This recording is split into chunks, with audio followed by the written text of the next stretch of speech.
স্বাগতম আপনাকে নূর এডুকেশন চ্যানেলে অজু ভঙ্গের কারণসমূহের দ্বিতীয় পর্বে।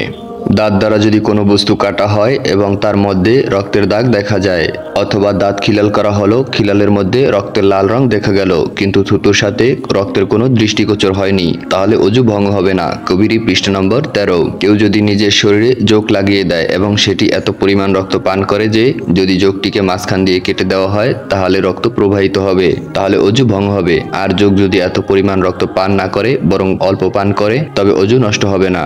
মশা মাছি ছাড় পোকা রক্ত পান করলে অজু নষ্ট হয় না। কবিরী পৃষ্ঠা নম্বর 134। কারো কানে ব্যথা করে, কান থেকে পানি নির্গত হয়, সে পানি নাপাক, যদিও কানের ভেতরে ফোড়া অথবা কোনো স্পট অনুভব হয় না। সে পানি কানের ভেতর থেকে বের হয়ে যদি গোসলে ধোয়া ফরজ এমন স্থান পর্যন্ত প্রবাহিত হয় তবে অজু ভঙ্গ হবে। অনুরূপ নাভি ব্যথা হয়ে যদি নাভি থেকে পানি নির্গত হয় তাতেও অজু নষ্ট হয়ে যাবে। অনুরূপ চোখে যদি ব্যথা হয়, অনুভব হয় এবং জ্বালাপোড়া হয় তবে পানি নির্গত হলে ও অশ্রু প্রবাহিত হলে তবে অজু নষ্ট হবে।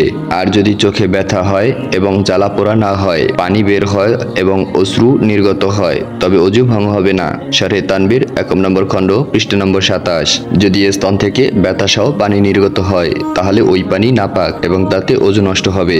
আর যদি ব্যথা না থাকে তাহলে ওই পানি নাপাক নয় এবং তা দ্বারা অজুও নষ্ট হবে না। শারহে তানবীর 1 নম্বর খণ্ড পৃষ্ঠা নম্বর 27। যদি বমির সাথে খাদ্য, পানি ও পিত্ত বের হয় এবং তা মুখ ভর্তি পরিমাণ হয় তবে অজু নষ্ট হবে।